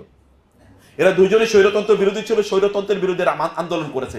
সেই জায়গায় আমাদের কোনো আপত্তি নাই, কিন্তু আপত্তির জায়গাটা হলো ভিন্ন, যে এরা আসলে ইসলামী ভাবধারা লালন করে না। ফলে আমাদের সন্তান এই সন্তানদেরকে, আমরা ধর্মপ্রাণ মানুষ, আমাদের সন্তানদের সিলেবাস এমন লোকেরা তৈরি করে দিতে পারে না যারা ইসলাম বিদ্বেষী বা অথবা ইসলামের যে মূল নীতিগুলো আছে এগুলোকে তারা স্বীকারই করে না। এই সকল লোকরা আমাদের সিলেবাস তৈরি করে দেওয়ার কোনো যোগ্যতা রাখে না। তারা অন্য কাজ করুক, তাদের অবদান আছে দেশের জন্য, সেটা ভালো কথা, কিন্তু অন্য জায়গায় তারা কাজ করুক। শিক্ষায় কেন তারা? কারণ এর আগের যারা রাষ্ট্র পরিচালনা করেছে তারা মুরিদ ধ্বংস করে দিয়েছিল আমাদের শিক্ষাকে, এবং তারা শিক্ষা তুলে দিয়েছিল হচ্ছে হিন্দুত্ববাদী অথবা পূজাবাদী গো পূজারীদের হাতে তারা তুলে দিয়েছিল।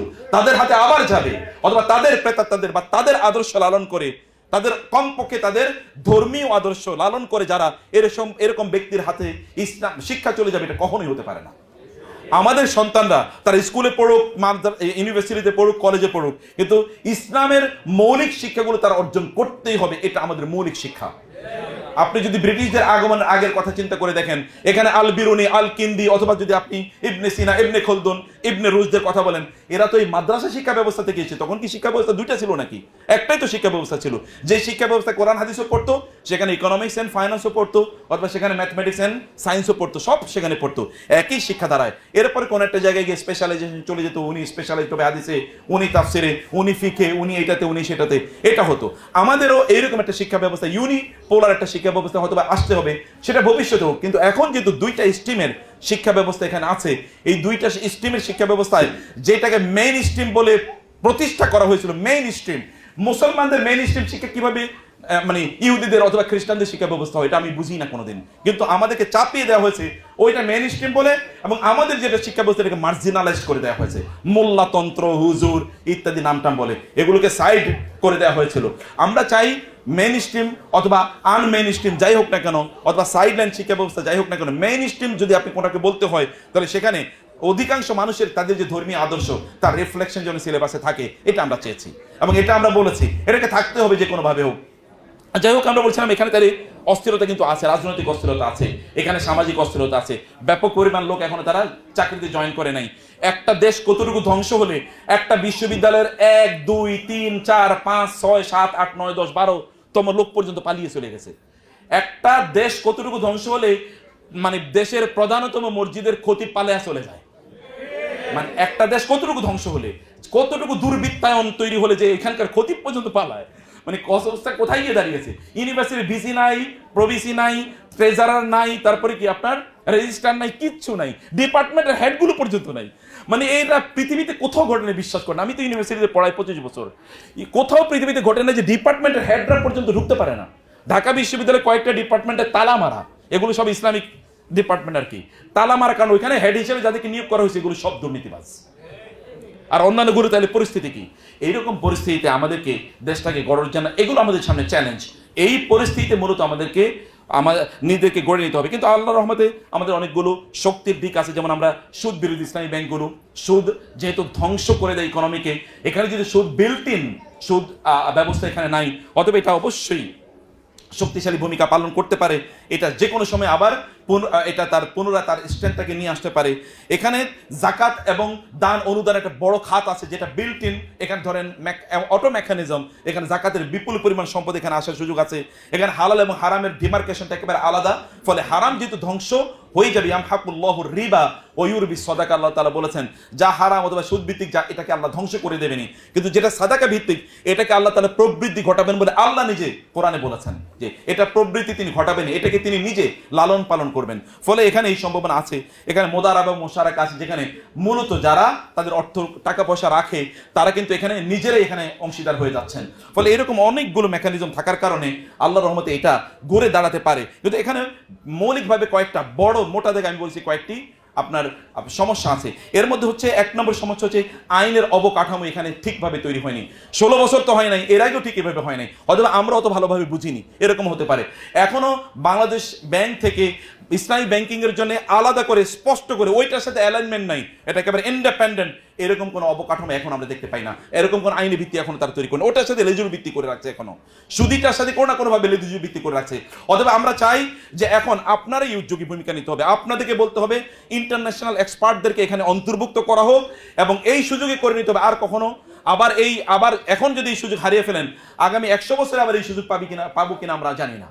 অথবা এখনই আমাদেরকে আইনের ইসলামী ব্যাংকের জন্য আলাদা আইন থাকবে, প্রয়োজনে বাংলাদেশের ব্যাংকের আলাদা উইং থাকবে, যে উইং এটা আলাদা ডিপার্টমেন্ট, এই ডিপার্টমেন্ট ইসলামী ব্যাংকের ডিপার্টমেন্ট, এটার সাথে সাধারণ ব্যাংকের কোনো সম্পর্কই নেই। ওইখানে কি আইন এখানকার কি আইন, এটা কম্পারিজন করার কোনো প্রয়োজন নেই। এখানে আলাদা আইন অবশ্যই তৈরি করতে হবে। সচেতনতা এবং জ্ঞানের অভাব এখানে যারা আছেন আপনাদের সহ আমি বলবো এবং আপনাদেরকে বলবো, মনে রাখবেন কোন থিওরিকে প্রতিষ্ঠা করার জন্য এটাকে ইউনিভার্সিটি লেভেলে নেওয়া ছাড়া কোনো উপায় নাই। অতএব আমাদের দেশে আমরা তো গতবার আমি নিজেই ভুক্তভোগী, আমি ড্যাফোডিল ইউনিভার্সিটিকে ওইখানে আমি ইসলামিক স্টাডিজ ডিপার্টমেন্ট খোলার জন্য আমি ইউজিসি এবং অন্যান্য জায়গায় ধর্ণা দিলাম। পরবর্তীতে বললাম যাক অন্তত ন্যাশনাল ইউনিভার্সিটি থেকে আমাদেরকে একটা অনুমোদন দেখ যে আমরা একটা, কারণ ন্যাশনাল ইউনিভার্সিটির অধীনে অনেক কিছু চালায়, এই অনুমোদন চাইছি। ইসলামিক যেহেতু শব্দ, অতএব এটার প্রতি তাদের যেহেতু অ্যালার্জি আছে আর তাদের দাদাদের অ্যালার্জি আছে আর দাদারা এটা নিয়ন্ত্রণ করতো, অতএব আমাদেরকে ওইটা দেওয়া হয় না কোনোভাবে। এবং ইসলাম আপনারা দেখেন বিশ্ববিদ্যালয় আছে মুসলমানদের জন্য তৈরি বিশ্ববিদ্যালয়, ওইখানে কি ইসলামিক ব্যাংকিং এর কোনো ডিপার্টমেন্ট আছে? নাই। কেন নাই? ইসলামী ব্যাংকিং এতগুলো ইসলামী ব্যাংক, কেন সেখানে ডিপার্টমেন্ট থাকবে না? 10টা তো ফুল উইং ইসলামী ব্যাংক আছে এখানে। প্রায় আমি স্ট্যাটিস্টিক্স এখানে প্রায় 3000-এর মতো শাখা আছে ইসলামী ব্যাংকের সারা বাংলাদেশে। তাইলে এদের জন্য ব্যাংকিং থাকবে না কেন? এদের জন্য ব্যাংকিং আলাদা ডিপার্টমেন্ট থাকবে না কেন? ব্যাংকিং যদি আলাদা ডিপার্টমেন্ট থাকতে পারে, ইকোনমিক্স আলাদা ডিপার্টমেন্ট থাকতে পারে, ফাইন্যান্সের আলাদা ডিপার্টমেন্ট থাকতে পারে, অ্যাকাউন্টিং এর আলাদা ডিপার্টমেন্ট থাকতে পারে, এত ডিপার্টমেন্ট থাকলো, ইসলামী ব্যাংকিং এর আলাদা ডিপার্টমেন্ট কেন থাকবে না? অতএব এটা আপনাদেরকে আদায় করে নিতে হবে। ইসলামী ব্যাংকিং নামে আলাদা ডিপার্টমেন্ট থাকবে, অথবা ইসলামিক ফাইন্যান্স নামে আলাদা ডিপার্টমেন্ট থাকবে। এখানে ছাত্ররা ভর্তি হবে যেমন অন্য ডিপার্টমেন্টে ভর্তি হয়, এখানকার গ্রাজুয়েটরা পরবর্তী দেশ চালাবে, ইসলামী ব্যাংকিংটা চালাবে।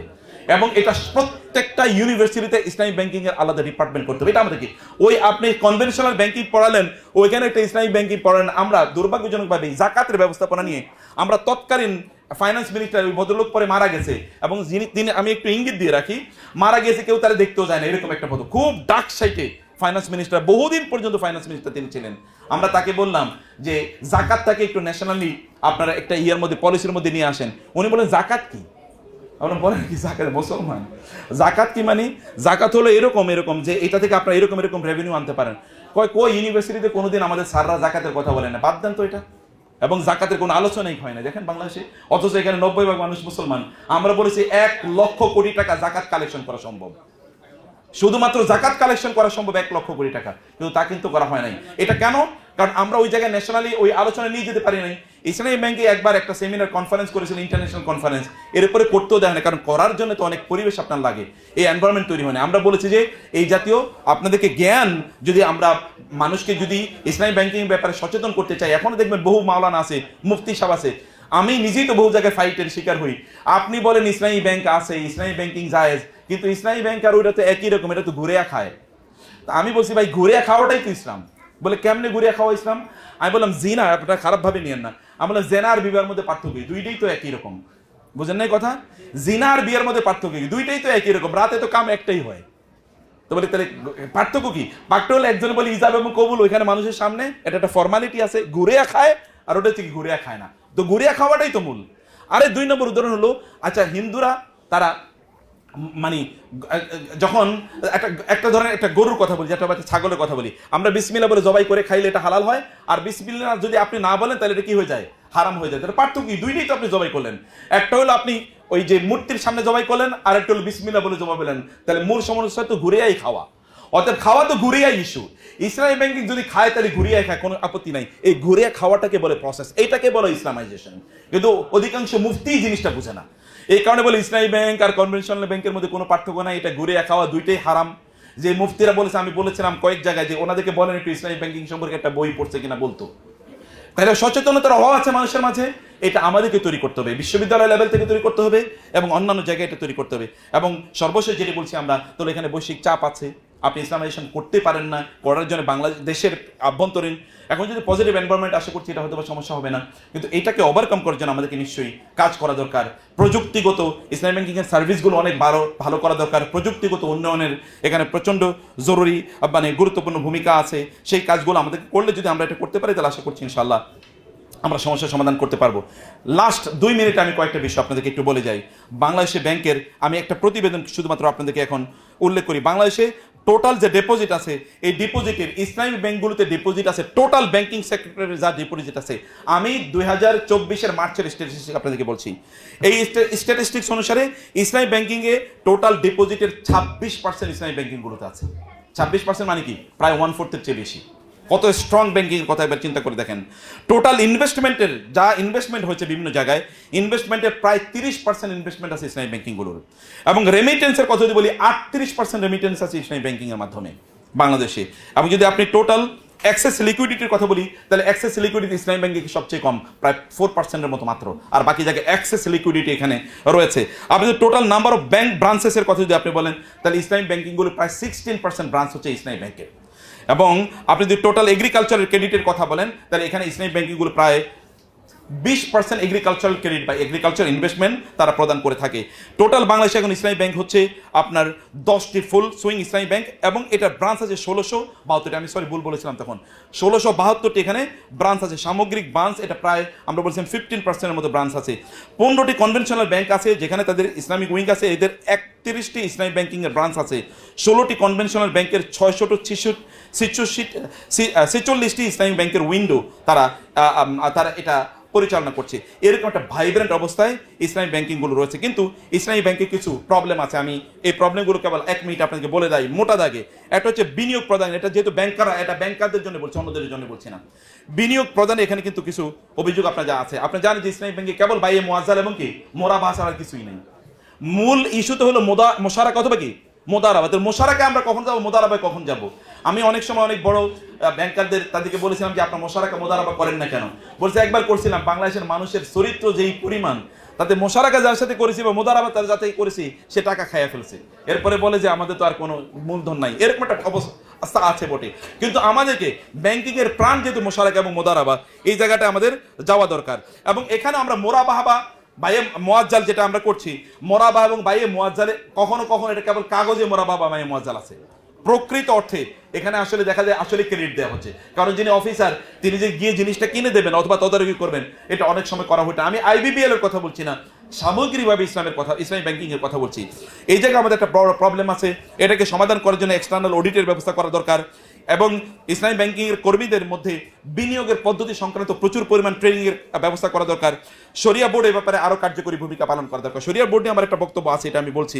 2 নম্বরে বৈদেশিক বাণিজ্য, এখানে শরিয়ার কিছু ব্যত্যয় আমরা দেখতে পাই। বৈদেশিক বাণিজ্যে শরিয়ার ব্যত্যয়টা কিভাবে ঘটে? 2 ভাবে শরিয়ার বাণিজ্যের এই ব্যত্যয়টা ঘটে। এর মধ্যে একটা হচ্ছে যে বৈদেশিক বাণিজ্যে আমরা যেটা দেখছি যে সেখানে জিরো মার্জিন এলসি যেটা করা হয়, জিরো মার্জিন এলসিতে এখানে আমরা কখনো কখনো দেখতে পাই যে জিরো মার্জিন এলসিতে তো মূলত ইসলামী ব্যাংক গিয়ে পণ্য কিনবে, মানে ক্রেতা হবে, কিন্তু এটা আমরা কখনো দেখি যে এই জায়গাটা এখানে মিসিং আছে। 2 নম্বর হচ্ছে যখন ইসলামী ব্যাংকিং তারা যখন ফরেন রপ্তানি যখন বিলগুলো তারা কেনে ইসলামী ব্যাংক এই সকল ঋণগুলো তখন তারা কম পয়সা একটু কম দামে তারা কিনে নেয়, রপ্তানি বিল কম দামে কিনে নেয়। এটা এক ধরনের সুদি কারবারের মতো। অতএব এই জায়গাটিতে ইসলামী ব্যাংকে রিথিঙ্ক করতে হবে যে আমি মার্কেট থেকে যে আমি ফরেন রপ্তানি যে মানে বিল যেটা কিনে নিচ্ছি, কম দামে কিনে নিচ্ছি কারণ ওই লোকের টাকা দরকার, আমরা কম দামে কিনে নিচ্ছি, পরবর্তীতে আমরা বেশি দামে করছি। এটা তো আসলে টাকার টু টাকা, এটা এক ধরনের এক্সচেঞ্জ হয়ে যাচ্ছে। এটা কোনো অবস্থায় যেন না করা যায়, বা এই জায়গায় তদারকি বাড়ানো দরকার। ব্যাংকিং কার্ড নিয়ে যেমন ধরেন এখন ক্রেডিট কার্ড দেওয়া হচ্ছে, ক্রেডিট কার্ডের সাথে অনেক ধরনের সুদি কারবার আছে। আইবিবিএল কি করছে এটা বড় কথা নয়, সামগ্রিকভাবে ইসলামী ব্যাংকিংগুলো তারা যখন ক্রেডিট কার্ড ইস্যু করছে এখানে কোনো আপনার ইউনিফর্ম কোনো সিস্টেম নাই। বাংলাদেশ ব্যাংকও ওইভাবে করে দেয় নাই, আর যেভাবে মনে করছে তারা সেভাবে করছে। অতএব এখানে শরিয়া বোর্ডকে এখানে খুবই গুরুত্বপূর্ণ ভূমিকা পালন করা দরকার। মুনাফা বন্টন ক্ষেত্রে আমরা এখানে দেখতে পাচ্ছি কিছু অনিয়ম আছে। এখানে কোনো ইউনিফাইড কোনো সিস্টেম নাই, অমুক এরকম করে, অন্যরা হয়তো অন্য রকম করে। অথবা এখানে স্ট্যান্ডার্ড আমাদের সেট করা দরকার। এবং ক্যাশ ওয়াকফ যেটা আমরা নিচ্ছি, ক্যাশ ওয়াকফের অধিকাংশ টাকাগুলো হয়তো পড়ে আছে, এগুলো কোনো ইনভেস্টমেন্টে অথবা এগুলো কার্যকরী কোনো বিনিয়োগ এগুলোকে করা হচ্ছে না, বা যে উদ্দেশ্যে না হচ্ছে সেটা কার্যকর হয় না। এই জায়গাটা তদারকি করা দরকার। ট্রেজারি পরিচালনা একটা অনিয়ম, বিশেষ করে ইসলামী ব্যাংকিংগুলোর কথা বলছি না, যারা অন্যান্য ব্যাংক যারা পরিচালনা করে তাদের ইসলামী ব্যাংকের পয়সা আর অন্য ব্যাংকের পয়সা কি এক জায়গায় থাকে কিনা, নাকি আলাদা থাকে? এটা তো আলাদা থাকতে হবে। এটা নিশ্চিত করবে কে? এটা নিশ্চিত করার কাজ কাদের, কারাই নিশ্চিত করছে? এটা অনেক সময় এটা নিশ্চিত হয় না। অনুদান খাতের অপব্যবহার, প্রচুর পরিমাণ অনুদান আসে, অনুদান বিভিন্নভাবে আসে। একটা অনুদান বলছি আমরা যে জাকাত বা অন্য টাকা বলি সেটা আমরা বলছি না অনুদান। মৌলিকভাবে যেমন ফাইন বা পেনাল্টি হয়, এটা আপনারা জানেন। ফাইন বা পেনাল্টি টাকাগুলো ইসলামী ব্যাংক এগুলোকে আলাদা করে রেখে দেয়, কিন্তু এই টাকাগুলো যায় কই? যেমন আইবিবিএল এর ব্যাপারে আমার আপত্তি ছিল যে অর্ধ উলঙ্গ ক্রিকেট খেলায় এখানে প্রচুর পরিমাণ টাকা দেওয়া হতো। আমরা জানি যে এটা পলিটিক্যাল প্রেসার দিয়েছে, আমরা জানি, অথবা জুয়ার খেলার মধ্যে হয়তো টাকা দিতে হয়েছে, অথবা ধরেন আমরা তো দেখেছি ইসলামী ব্যাংকিং এর প্রধানতম ব্যক্তিরা তারা হয়তো তৎকালীন প্রধানমন্ত্রীর তার সাথে ছবি ফটো সেশনের জন্য ওইখানে 100 কোটি টাকার একটা চেক তুলে দিয়েছে তার ত্রাণ তহবিলে। ওই ত্রাণ তহবিলের ত্রাণ কোথায় গিয়েছে? ইসলামী ব্যাংকিং এর টাকা, কিন্তু ওদের গেছে সেগুলো গিয়েছে তাদের সন্ত্রাসী বা তাদের লুটেরাদের হাতে। এরকম তো হয়েছে। অর্থাৎ এগুলোকে, এই জায়গাগুলোকে এখন যেহেতু সময় এসেছে, এই সকল জায়গাগুলো আমাদেরকে রেকটিফাই করে নেওয়ার সময় এসেছে, যেন আমাদের উপর অন্যান্য কোন অবস্থায় ছড়ি না ঘুরাতে পারে। এবং সর্বশেষ হচ্ছে যেটা শরিয়া প্রতিপালন এর হার কতটুকু বলেন, আইবিবি হয়তো বা পুরো করছে, কিন্তু অন্যরা কতটুকু শরিয়া প্রতিপালন করছে। এবং অন্যদের শরিয়া বোর্ডগুলোর অবস্থা কি, ওখানে শরিয়া বোর্ডে কাকে নিয়োগ দেওয়া হয়? এখানে দেখবেন যে উনি খুবই পপুলার টেলিভিশন আলোচক, এই কারণে ওনাকে শরিয়া, উনি কি ইসলামী ব্যাংকিং বুঝেন কিনা, আদৌ ইসলামী ব্যাংকিং পড়েছেন কিনা, এর কোনো বা ইসলামী ব্যাংকিং তার মতামত আছে কিনা। অধিকাংশ ক্ষেত্রে শরিয়া বোর্ডগুলো তো এগুলো কাগজে এবং ম্যানেজমেন্টের অনুগত বা আনুষ্ঠানিক একটা বিভাগের বাইরে কিছু না। ফলে শরিয়া বোর্ডটাকে স্ট্রং করা দরকার যদি ইসলামী ব্যাংকিংকে সত্যিকার অর্থে ইসলামী ব্যাংকিং যদি করতে হয় আমাদেরকে এগুলো। এবং লাস্ট যেটা আমরা বলছি, কেন্দ্রীয় ব্যাংকের অনেকগুলো করণীয় আছে, প্রয়োজনে এখনই দাবি তুলতে হবে কেন্দ্রীয় ব্যাংকে ইসলামী ব্যাংকের জন্য আলাদা ডিপার্টমেন্ট খুলতে হবে। উইং না, কিসের উইং? ওইখানে একজন ডিরেক্টর বসিয়ে দিল, ওনার কোনো কাজ নাই, কিছু নাই, আলাদা উইং হবে এবং তার সার্বভৌম ক্ষমতা থাকবে। উনি শরিয়ার উপর ভিত্তি করে ওনার টিম থাকবে, যে টিমে দেশ বিদেশের এক্সপার্টরা থাকবেন, তারা বলবেন এটা শরিয়া অনুসারে হচ্ছে, এটা শরিয়ার অনুসারে হয় না, এবং তাদেরকে এরকম পাওয়ার দিতে, ওভার রুলিং পাওয়ার তাদেরকে দেওয়া লাগবে। যদি এটা আমরা এটা করতে পারি, তাহলে আশা করছি ইসলামী ব্যাংক ইনশাআল্লাহ, বাংলাদেশের 90% মানুষ মুসলমান, এর মধ্যে অধিকাংশ তারা ইসলামকে ভালোবাসে, এখানে ইসলামী ব্যাংকিং তো প্রধানতম ব্যাংকিং হবে। প্রশ্নই আসে না যে অন্য ব্যাংক ইসলামী ব্যাংকের চেয়ে প্রধানতম হয়ে যাবে, এটা চিন্তাই করা যায় না। এই সুযোগ আমাদের সামনে আল্লাহ তাআলা অনুগ্রহ করে দিয়েছেন, অতএব এই অপরচুনিটিগুলো এখন আমাদেরকে ব্যবহার করতে হবে। আমি অনেক বেশি সময় নিয়ে নিয়েছি, আপনাদেরকে ক্ষমা করে দেবেন। জাযাকুমুল্লাহ খায়ের। আমাকে দাওয়াত দেওয়ার জন্য আমি অনেক অনেক বেশি কৃতজ্ঞ আপনাদের কাছে। আল্লাহ সুবহানাহু ওয়া তাআলার জন্য আমরা যে বাংলাদেশ পেয়েছি, এই বাংলাদেশকে যেন সত্যিকার অর্থে আমাদের আজীবন লালিত স্বপ্নের মাধ্যমে, আদর্শের মাধ্যমে যেন গড়তে পারি, আল্লাহ তাআলা আমাদেরকে সেই তৌফিক দান করুন। আল্লাহুম্মা আমিন। হাযা ওয়া সাল্লাল্লাহু সুবহানাহু ওয়া তাআলা নবিয়ানা মুহাম্মদ ওয়া আলিহি ওয়া সাহবিহি আজমাইন। সুবহানাকাল্লাহুম্মা ওয়া বিহামদিকা আশহাদু আল্লা ইলাহা ইল্লা আনতা আস্তাগফিরুকা ওয়া আতুবু ইলাইক। ওয়াসসালামু আলাইকুম ওয়া রাহমাতুল্লাহি ওয়া বারাকাতুহু।